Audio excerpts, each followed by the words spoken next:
Hey guys, what's up? It's Zito Sports Nation back with another video. It's Wednesday morning, Zach. We need a little bit of a break after all that madness we had this weekend. Yeah, we it was a crazy weekend of college basketball. Man, we were watching probably 12, 13 straight hours each day, Yeah. loving it, getting hyped as crap. I mean, there was so many games like Doug Eder with St. Peter's. What a story that's been. Yeah.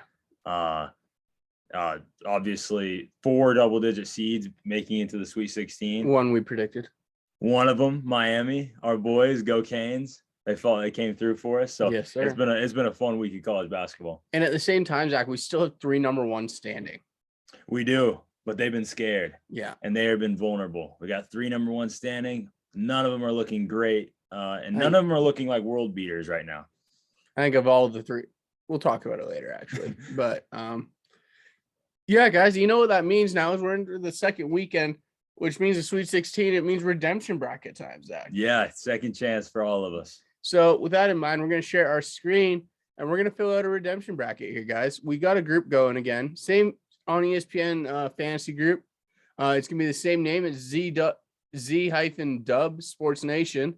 And we want you guys to join, get in with us. Let's see what you guys can pick here for your redemption brackets. But Zach and I are going to fill out ours, and we'll see how this one goes. Let's start with this. If Gonzaga and Arkansas, Zach, I like the Zags. I'm with you. And for me, it comes down to Arkansas probably not going to have enough offense. I don't think they can score enough. I didn't love the way they looked on Sunday. They scared me a lot. Yeah, they've shown they haven't been able to score the ball easily at any point. Note, who's one of my favorite guards in all the country, he's kind of struggled this tournament. And what it's going to take for Arkansas is a crazy performance by Note and Jalen Williams. But I just don't see them being able to really pull it off in any likelihood. So I like the Zags. My only question is, can Eric Musselman draw up a defensive scheme to keep the Zags down? If he draws up something, he can keep. I know Musselman will keep it close. Mm-hmm. We'll see. It's something to think about if you're betting. It's something. We'll see what the spread is, but it's definitely something to think about. Tech versus Duke here, Zach. And speaking of defensive schemes and a coach drawing something up, Mark Adams, he's got a week to draw something up for Duke. That's a good point. Mark Adams, one of the best defensive tacticians there is in all the games. So it makes me like Tech too. Yeah. I think with a week to prepare, like you're saying, a week to prepare against this Duke team, I think they can draw up enough to give Duke fits. I think if this is the second game, if this is the Elite Eight game, I think I'm more inclined to pick Duke. But I like Tech here, Zach. Yeah, I think Tech, the only issue with Tech, hopefully they can find enough offense. We all know they struggle at times. I think we both believe they can find just enough offense. Yeah. Just enough to get by Duke. Tech gets 60, they win the game. Yeah. They want a dogfight. They don't want the game in the 70s, 80s, where Duke would probably prefer the game, would be in that range. Well, I think I'll tell you what, I'll talk a little bit about my prediction for this game. Santos Silva is going to get a flagrant. There's going to be fights. There's going to be pushing and shoving. There's going to be some technicals handed out. It's going to get dirty. It's going to get physical. It's going to get muddy. And in the end, Tech will come out. That's how Tech wins this game. Tech has like dogs on their team. Like that whole team is just a bunch of bulldogs versus like the caliber guy that Duke gets is a lot different. So it's a polarizing style of play and polarizing type of player that plays for both teams. So that's what makes this game so it's the game to watch for me of the Sweet 16. But we'll come back. Do we want to come back to the Elite Eight? Do we want to do the Elite Eight right now? We can come back to the Elite Eight. Come back to the Elite Eight. All right, let's go down the bracket and we'll go to North Carolina and UCLA as a game. This is going to take place on Friday, I believe, Zach. Yeah, I think so. Yeah, Friday. And a lot of people think it's the best game of Friday. Yeah, so we got North Carolina and UCLA, the battle of the blue bloods here. Battle of brand names, at least. I think brand name wise and CBS wise, they probably love this matchup. They probably do. This probably get this might, outside of the Texas Tech Duke game, probably gets the most viewership of any of the games because it has so much fan base love in these teams, and it is going to be interesting. Is Jaime Jaquez going to play? That's a question. That's kind of our question because he is an integral part of that team. But the way North Carolina's playing right now, and as well as Manick's been shooting the ball, as well as Baycott this whole season's been playing, I lean North Carolina. I do too, man. I really do too. I think North Carolina, they've had some down years, a couple years, but now they're back, and not back, but now they're playing some good basketball. It's kind of it's not your typical North Carolina team that's front of the pack. Everyone's picking. Like, how often do you expect North Carolina? Were they favored in their? I think they're barely favored in their first round game barely, against like a Marquette. 2-point favorite, I think. But how often do you see them as dogs in a 32 game and then a 16 game too? It's rare, and it's rare just to see an 8 seed by North Carolina. I think Mm-hmm. last year they got a 9 as well, but it's just a rare. These last couple of years have been different. It's been a different time for North Carolina. They are in a changeover. They're changing from Roy over to their new coach, but I think that this new what's his name? Hubert Davis. Hubert Davis. They're finding a little bit of an identity. They are, and they're better than an 8 seed. They're Mm-hmm. playing better than an 8 seed right now. I think they're a sleeper to watch. They really are. So I like them to get by UCLA for sure. Purdue taking on St. Peter's here, and sleepers. That doesn't go far without getting to the Purdue or to the St. Mary's Peacock. St. Peter's. Let's try saying that the correct school here, Zach. St. Peter's Peacocks. St. Peter's, I know they've been so much fun. We were going berserk. I think like probably all of you guys were when they pulled off that Kentucky upset. That was wild. And then beating Murray State, that was actually kind of expected for me and Will, because once 15s get by that 32, they or by that 60 round of 64, they do have some success in the Sweet 16 or the round of 32. My fault. And but at the end of the day, I think Purdue, you have a 7'4" Edie, a 6'11" Travion Williams. I think the size is going to be a little too much for St. Peter's. Well, and I think this is where part of the tournament starts to settle in. The fact that you've got to go away for a couple of days, recoup, get ready to go, and then pick it all up and get the momentum going again. I think for Purdue that's easier versus a team like St. Peter's, who you could argue, you get off hot in the first half against Kentucky. You get some momentum going, you get some energy, and that kind of carries them through that Kentucky game. And then next thing you know, they're carrying that momentum through their Murray State game. Well, now that's done. Like, that's stopped. They're hearing their names. They're hearing the talk about themselves. So we'll see what kind of, it's a gut check moment here for St. Peter's. If St. Peter's can come out and win this game, this is going to be almost more impressive to me than the Kentucky win. Oh, me too. It would be. Because I think Purdue in a lot of ways is a better offense. They are a better offensive team than Kentucky. So now you can argue they're not as complete of a team as Kentucky, but they are better offensively. So if they can shut down Purdue, I'm going to be impressed. Yeah, for sure. Kansas now in Providence, Zach, on Friday in the Midwest. I think this is like a 7:00 Eastern tip or something like that. I think so. I like Kansas here, Zach. I really do. I think this Kansas team is something feels different with them than usual years. They're starting to figure. I think they got scared against Creighton, but even scared, it wasn't for me, it wasn't like a, oh crap, we're gonna lose this game scare. Like, you compare the scare they had to the Arizona scare. Yeah. I think it's completely different. Even the Gonzaga, it's similar to the Gonzaga scare, but even that a little bit different. I'm with you. I think Kansas had the least amount of scares of the one seeds remaining. And the thing I like about both these teams is these teams are built on team chemistry. Mm-hmm. Both of them are. They both they know their role. They know what to do. Yeah, the role knowledge of these teams is really good. And but I think Providence does what Kansas does. Kansas just does what Providence does a little bit better. They do it with better athletes, and they do it with a better alpha dog in Ochai Agbaji, mixed with some other great role players like not really role players, but other good starters like Christian Brown and Jalen Wilson. So I just think it's a little too much firepower for Providence. I think Providence can hang tough for a while. I think they hang tough for the first half, but I think as the second half goes, it'll start to spread apart a little bit, and I think Kansas wins. Well, stop me if you heard me say this before, Zach, but I think the key is Remy Martin has to show up, or David McCormack has to show up. Or I'll throw in DeJuan Harris. If DeJuan Harris shows up for Kansas, one of those three things happens, Kansas wins this game. They need help outside of Christian Brown, Ochai Agbaji, and Jalen Wilson. They need some other guy to be somewhat productive, and Kansas wins this game. I think they win it easily. Yeah, I think so too. Because when we saw Remy Martin, like when Remy Martin's going, I mean, that's a different type of Kansas team. And so, and one of those three, like you said, I'm with you on that. Let's go Rock Chalk. Iowa State taking on Miami. I'm surprised Iowa State made it this far, Zach. I'll be honest with you about that. We picked Miami to get this far. I didn't think Miami would be the favorite, be wearing white in the 16, man. I didn't. I know. I would have expected. I thought Colgate. I thought Wisconsin. Colgate would be more likely. I really thought Colgate was more likely to get there than Iowa State. Iowa State, they play such good defense, though. Yeah, I've seen so much of Iowa State though, and they just don't score. No, they don't. And I think that's where it ends. A Miami team who can score the ball, because the two teams they played before are known for not really scoring the ball very well. Miami has 4 guys that can put the ball on the deck and score. They don't turn the ball over. And we both know about Iowa State. Iowa State's one of the best in the nation at forcing turnovers. And it's where they get their main advantage. And it's where most of their offense comes from, is scoring off turnovers. And Miami is absolutely elite at not turning the ball over. 7 turnovers in 2 tournament games. Yeah. Incredible. So I just think Miami, the advantages that Iowa State has, kind of get neutralized, and Miami's going to be able to get by. Well, for me, what Iowa State does is they stop you. Like the reason they beat Wisconsin is because they could lock in on Johnny and tell the other guys to beat him, right?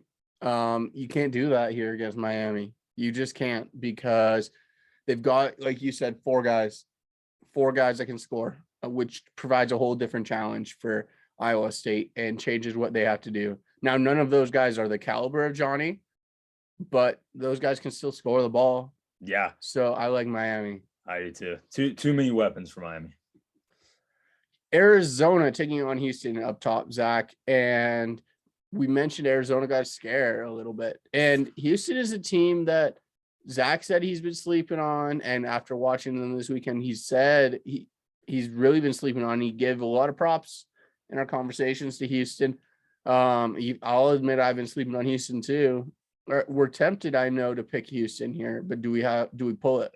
Yeah, we went back and forth for a while. We're like, Houston athletically and lengthwise matches up fine against Arizona. Completely fine. Yeah. I mean, they have some of the athletes on Houston is impressive. Guys like Tajay Moore, then with a great point guard like Jamal Shed. It has been, it's like, it's made us think. We're like, ooh, especially with how Arizona had that scare. And Houston's offensive rebounding is sensational.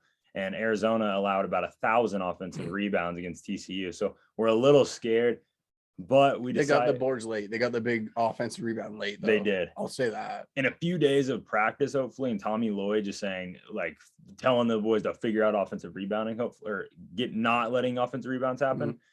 We think that the X factor is Benedict Mathurin. Houston doesn't have a go-to scorer like Arizona does, and they match up so evenly on an athletic standpoint.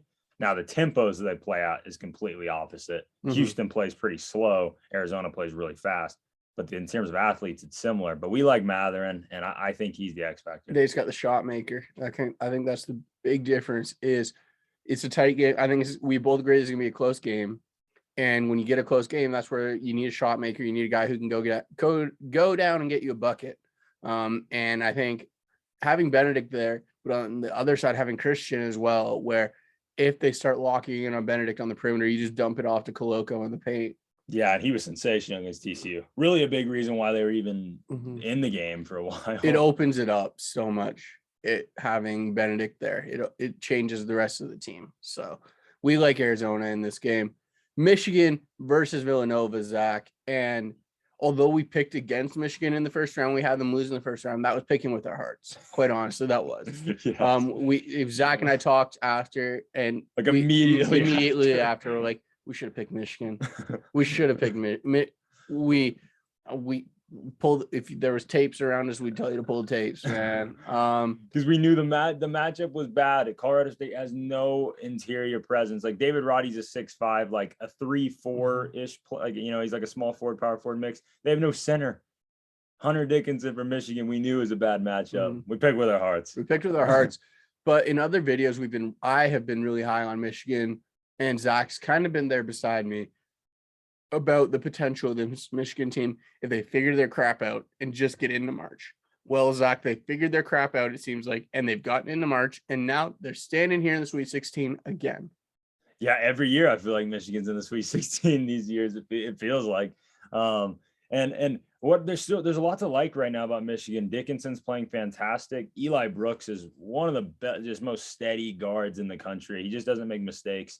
I like Eli Brooks a lot. And then if they can get the emergence of maybe Caleb Houston hitting shots like he did against Tennessee, or maybe Devontae Jones makes some big plays, you get a third other guy. Oh, Frankie freshman, Collins. Frankie Collins. Yeah, sorry. Yeah, maybe Frankie Collins making plays off the bench. I think get another third guy, and I like Michigan's chances here. I think so too. I think Michigan. I mean, we've talked about my feelings on Villanova and why I think they're fraudulent, but I just think Michigan's been there. They're battle tested. There's something with this Michigan team that just seems gritty. They do, and they have a chip on their shoulder. I mean, a lot of people kept saying. I mean, I was probably one of them. Like, do they even deserve to get in? Like, their resume wasn't very good, but they're proving it. I mean, they've won 2 games, and now they're looking at maybe pulling this third one off. And me and Will think they can. Yeah, for sure. So let's send Michigan right here. Pick the Wolverines, and let's start up top in the Elite Eight, and let's start with Arizona and Michigan. And it's a different matchup. I think necessarily neither team has a huge advantage in the paint between Koloko and Dickinson. No, I think the advantage would probably be Tubelis against whoever Michigan's other forward they throw out. Diabate would be Diabate, and I think that would be their advantage. Tubelis on Diabate. I think there's more options to score on this Arizona team. And I think Arizona earlier in the year beat Michigan by like 20. Now, this is a better Michigan team now. We all know that. Michigan was awful at that point of the year. This is a much better Michigan team. But I think Arizona's probably got too much weapons. How do you feel? I think so too. I think if Arizona can get past Houston, to me that means they figured their crap out. They played better than they played on Sunday, and they're in a good rhythm. And I like them against Michigan. I'm with you on that one. So let's go Kansas and Miami. I want Kansas, Zach. I really want Kansas. But I'll tell you why I want Kansas though. First, I just think there's better scorers. Kansas runs deep just like Miami does. And there's better scores on this Kansas team. But at the same time, we've run this far with Miami. So I understand why. Yeah, I think you like the score. I think there's actually more legitimate guys who can put the ball on the deck on Miami versus Kansas. Kansas, and I love Kansas. A guy like Christian Brown can't get a bucket the same that Isaiah Wong can. Now, this is probably a more complete team than Miami. Where Miami really struggles in the rebounding department. It hasn't hurt them so far. Auburn did not use their bigs well against Miami at all. But yeah, I'm close, and I can go either way here. Obviously, I'm leaning Miami a little bit. It's a team, I really believe in. But I can go either way. We've trusted you on Miami here, Zach. Miami is your guys. They're your team here. I'm going to give it to you. You want Miami? Okay. We'll send Miami. North Carolina and Purdue here, Zach. We've talked about this matchup about how well North Carolina's played. I think for me, North Carolina's a sleeper in this matchup, and a lot of people are instantly going to pick Purdue. That's not to say we won't pick Purdue, but I think North Carolina's a sleeper. I'm right there with you. I think this game we saw it earlier in the year, and it was a 9-point Purdue win. I don't think it's even that big of a gap. I think North Carolina's playing better. They're playing a lot better. I think it's even a closer game. And that's when Sasha Stefanovic was playing a lot better too for Purdue. He has not been the same guy this last month. I'm really torn on this game. I could go either way because I think each team neutralizes the other pretty evenly. I mean, I don't think North Carolina has a guy skill-wise as good as Jaden Ivey, but Jaden Ivey struggles go at against times Leaky too. Black probably defensively, and Leaky is a great defender. Leaky has length, good perimeter defender. So I could go either way. I could see it going either way. Honestly, it's so tough for me because there's part of my brain that is telling me North Carolina's going to get this game. Legitimately, there is, but there's also the reason side of my brain that's like Purdue, like especially I think the thing that's getting me is kind of a storyline thing, but yeah, Purdue cannot get past the Elite Eight. Yeah, they haven't done it in a really long time. I cannot remember the year, but it's been a really long time. Not in our lifetimes, and Purdue's been a great team or pretty much our whole lifetime, but they have not been able to break through. And I kind of feel like maybe this is the year that they can break through. But it's such a tight matchup. It's hard for me to pick, but I lean Purdue just because I think Purdue. I think it's time for them to get to the Final Four. We'll send it because you want Purdue. I literally can't pick between it. Yeah, so I'll be the guy. Yeah, I'll be the guy. We'll go Purdue. I legitimately I don't know why. There's something that keeps telling me North Carolina in that one. Like, I don't know what it is, but maybe if you're putting some money down, if you like that spread, take that spread for sure. Not North Carolina, Gonzaga taking on Texas Tech here. And this is a matchup we saw earlier this year, Zach, and we saw Gonzaga win by 12, 14. In a game that was closer than that for a decent bit. It wasn't like right neck and neck, but it was not necessarily 14 the whole way through. I don't know what I like here. I think we'll say conflicting styles again. Yes, very conflicting styles. One thing I will say is Tech's been through it before against this team, so they're gonna come with a second game plan. Yeah, right. I think that is worth noting. So Mark Adams figured out what worked, what didn't work, and I think Gonzaga just went through. They're gonna go through a war with Arkansas. Yeah, they will be. That's back-to-back extremely tough defenses, two of the best, and Texas Tech is the absolute best. I think we need a little Big 12 representation in the Final Four here. I can do it. And I think the way they play defense mixed with, I mean, and if you get a guy like Terrence Shannon to step up, you just need one guy to score. Step up. One guy, Bryson Williams shoots the ball like he potentially can. Yeah, he's a good three-point shooter. He can step out. Maybe he spaces the floor a little bit. You get 20 out of Bryson. You get like 14. Well, especially who's going to be guarding Bryson too. That's probably going to be Holmgren or Timmy. Yeah. So that expands the defense of Gonzaga that much. It takes a shot blocker out of the paint, which opens up the rest of the floor for Tech.